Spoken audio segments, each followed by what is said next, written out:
Nachi free. In terms of Islamophobia in America, you know, for me, that's why it's important to show up. It's like I'm in Dubai and I'm having fun and I'm tweeting and I'm showing pictures. Hey, doesn't look like they hate me, does it? You know? Yeah, oh, Will Smith, you're so clever and privileged. Of course the people of Dubai are going to shower you with praise like they did on this website of theirs, because they can count on you as the ideal spokesperson to paint a beautiful picture about their city that doesn't even allow gays into their country, let alone a transgender female like Gigi Gorgeous. How ironic that this story appeared just a day after Will Smith took it upon himself to practically apologize to the world on behalf of Americans about the problem with Islamophobia in the United States. Yeah, don't let Fox News fool you. There's nothing wrong with Sharia law. So what if you can't kiss in public and homosexuality is illegal and can be punished by death? I don't see what the problem is. Yeah, maybe Will Smith should see the threat, considering some of the rumors that are being spread about him not being the straightest man in Hollywood. But I don't want to speculate. I too know what it's like to be called a faggot, and it's not very nice, I'll admit. Now, I'm no expert on Dubai and much less Sharia law.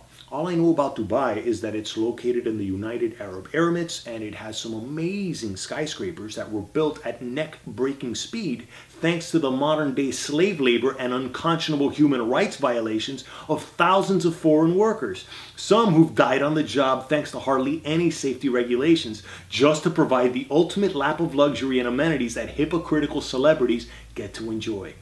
But according to Will Smith, hey, nothing to see here. And that's the unfortunate power of celebrity. And this phenomenon dates all the way back to the Egyptian pharaohs. Interesting how long before Islam, Christianity, and even Judaism, most people thought the pharaohs were the gods. And the pharaohs had no problem keeping the masses misinformed and in line as they built their pyramids. Kind of like the al-Maktoum sheiks who profited from these skyscrapers, which Will Smith gets the parachute from whenever he's in town. And by the way, while I enjoy highlighting his harmful hypocrisy, no surprise coming from yet another pseudo-intellectual movie star, I know William can't be that stupid. After all, no one manages to sustain a career in Hollywood for over 20 years and amass a fortune of over $200 million by being so clueless. Will Smith has to know about what really goes on in Dubai and the Middle East, which is why I find his comments to be so shameful and irresponsible considering the global platform he has. I don't believe he's simply trying to bridge the gap between our cultures. If you really want to be a true-life superhero, instead of making yet another inane, vapid, comic book, action-packed blockbuster that costs well over $100 million to produce and does nothing to educate the public about history or science or why we continue to mindlessly kill each other over religious differences, tragic considering there's no God in the first place, why not try producing a documentary like Slaves in Dubai? Try highlighting the real abuses of power in this world instead of inflaming more racial divide by boycotting the Oscars because you still haven't gotten one, you whiny sanctimonious dick. But of course, there's not as much money to be made in telling the truth. Besides, the truth is boring and it doesn't make you look cool. Sorry if I must sound like an equally whiny, self-righteous asshole, but I do find it disturbing to see how much power insipid celebrities wield among the human species. And I know Will Smith has given his fair share to charity. I'm not trying to paint the guy out to be a monster either. I'm sure he's a decent human being at heart. After all, there is one thing I will agree with Will Smith on: the danger of Donald Trump as our president. But for me, it's the dark before the dawn. When the truth comes out and people have to stand up and say who they are and what they think, and you get to know who they are, I think that's the cleansing before we get to the other side that is understanding, that is moving forward in our relationship. And as painful as it is to hear Donald Trump talk, and as embarrassing it is as an American to hear him talk, I think it's good. We get to hear it, we get to know who people are, and now we get to cleanse it out of our country. Stop trying to sound so deep, you pretentious prick. But William's right, though. The consequences of a Donald Trump presidency are gonna be disastrous. What more proof do we need than after his comments this week in which he alluded to having Hillary Clinton shot regarding the Second Amendment? Hillary wants to essentially abolish the Second Amendment. By the way, and if she gets to pick her judges, nothing you can do, folks. Although the Second Amendment people, maybe there is, I don't know. But I actually thought it was kind of funny. But publicity stunt or not, Donald Trump needs to be disqualified from running for the presidency. We cannot afford to have a president and commander-in-chief that is so loose with his language. And yet people are still going to vote for this guy. Why? Because of the unfortunate power of celebrity and how people are willing to sweep up after their horse shit. And I get it. I was almost a Donald Trump supporter too. I understand why he was the last Republican candidate standing. I, along with millions of other Americans, am sick of the suffocating political correctness, not to mention corruption, and the shameless race baiting and Islamophobia we're being lectured about by certain media outlets and extremely fortunate celebrities like Will Smith who think they're too clever for anyone to see through their victimhood narratives. And I don't want to offend the very few people who watch my videos and happen to be either Donald Trump supporters and or Will Smith fans.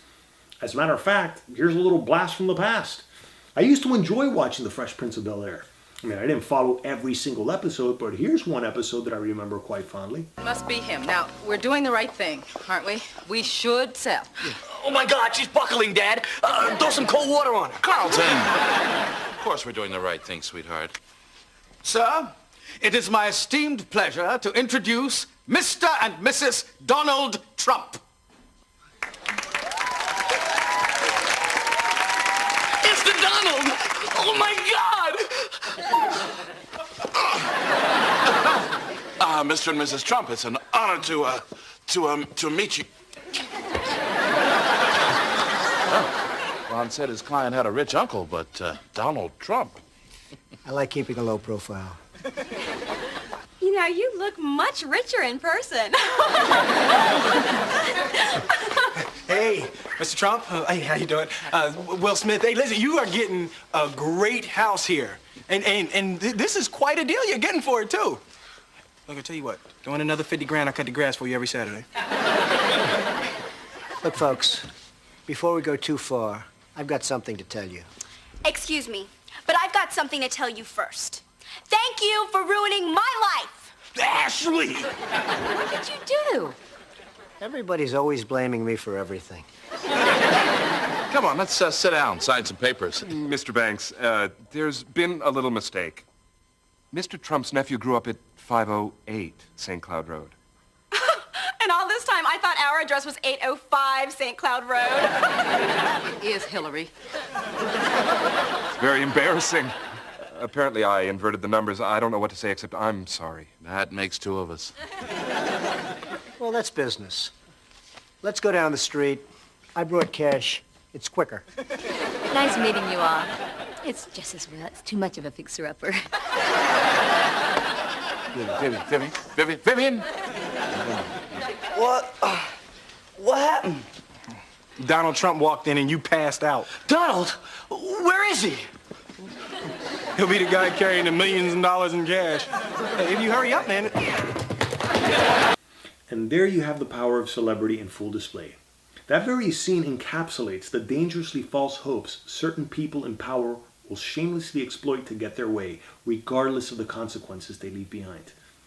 I hope more people will see through Donald Trump's bullshit before the November elections. I so wish I had the power of celebrity to convince everybody to vote for Gary Johnson instead of Donald Trump and much less Hillary Clinton.